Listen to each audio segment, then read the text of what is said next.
Assalamualaikum warahmatullahi wabarakatuh. Balik lagi sama aku, Endah Wai Sugarti.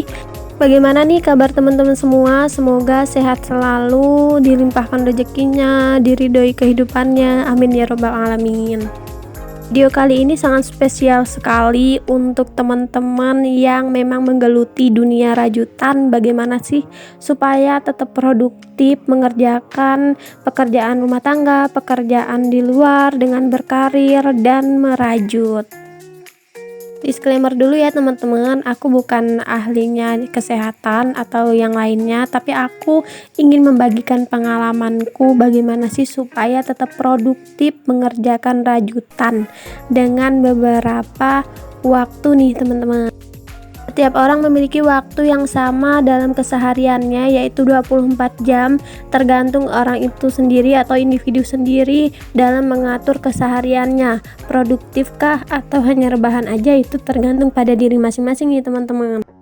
Kalau aku rasa sih bagi pengrajut itu waktunya pasti produktif, karena dalam kesehariannya itu mesti dilakukan untuk hal-hal yang bermanfaat, yaitu membuat pesanan-pesanan rajutan nih, atau hanya menyalurkan hobi dalam merajut.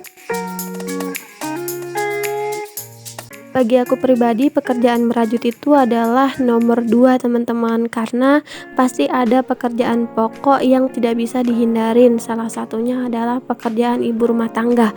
Buat teman-teman yang sering banget ngomong kalau ditanya pekerjaannya apa, oh nggak kerja, padahal jadi ibu rumah tangga. Itu adalah satu profesi yang sangat mulia karena tidak dibayar oleh suami atau siapapun, tapi insya Allah mesti berkahnya ya teman-teman. Karena pekerjaan rumah tangga itu adalah pekerjaan yang tidak ada habisnya. Kadang suami datang rumahnya berantakan, padahal kita mencoba untuk bersih, tapi ada pakaian yang belum rapi, ada yang dapur belum disapu dan lain sebagainya. Nah teman-teman, diusahakan kalau misalnya ditanya pekerjaannya apa, walaupun menjadi ibu rumah tangga harus tetap bangga, karena itu adalah sebuah profesi yang sangat mulia teman-teman. Nah buat teman-teman yang memilih untuk berkarir ataupun menjadi ibu rumah tangga dan berkarir, semoga rezekinya dilancarkan dan kehidupannya diridhoi pastinya. Maaf sekali kalau misalnya kata-katanya aku ulang-ulang, karena aku kepengen banget hidup kita itu selalu diberkahi dan diridhoi oleh Tuhan kita.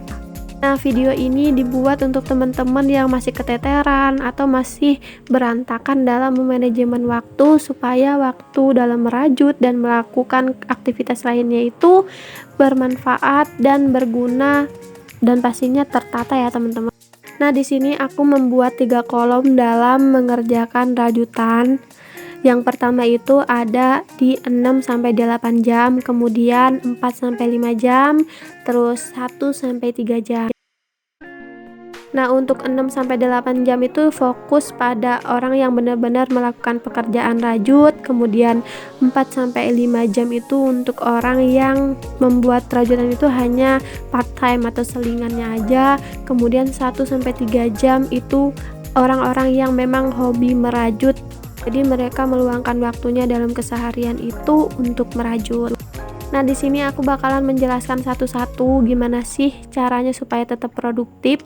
Nah buat teman-teman yang emang pekerjaannya itu di rajutan, yang bekerja 6-8 jam untuk merajut, itu diusahakan mulainya pada pukul 9 sampai jam 12 siang. Kenapa sih mulainya jam 9? Karena sebelum jam 9 itu teman-teman pasti fokusnya untuk mengurus pekerjaan rumah tangga dahulu.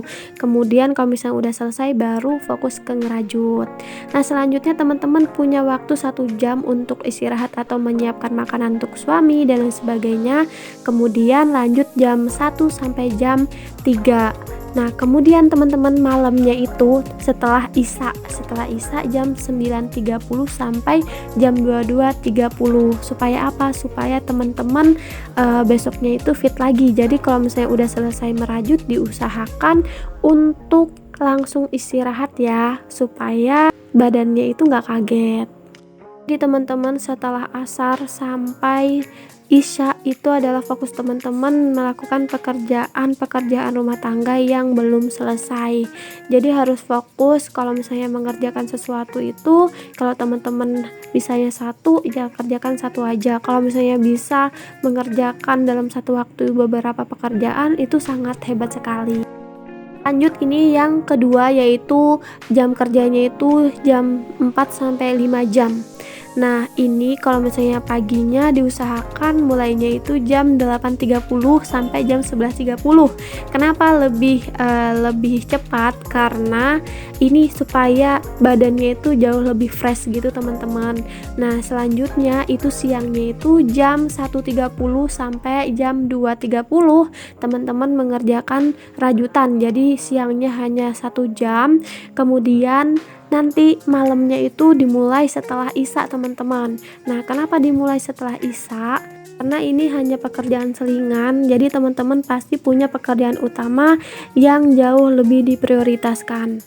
Nah, sekarang kita lanjut yang terakhir, yaitu pukul 1 sampai pukul 3 nih, teman-teman. Nah, ini diperuntukkan untuk teman-teman yang memang menjadikan rajutan itu sebagai pekerjaan yang hanya mengambil jobnya sedikit atau mengambil pesanan sedikit, hanya melakukan rajutan itu sebagai hobi aja nih, teman-teman.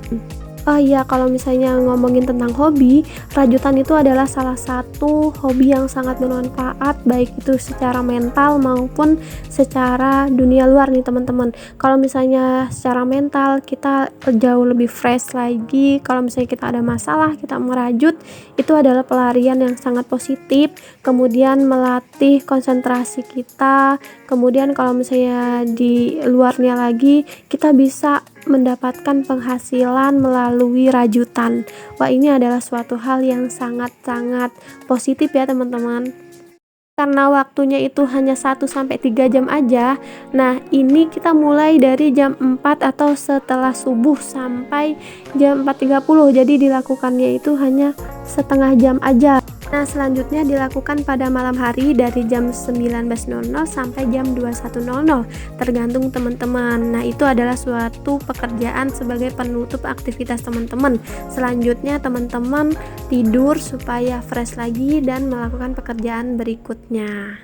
Nah, itu tadi nih, teman-teman. Semoga waktu-waktu yang udah aku sebutkan tadi bermanfaat dan bisa menambah produktivitas teman-teman dalam rajut dan beraktivitas lainnya. Terima kasih.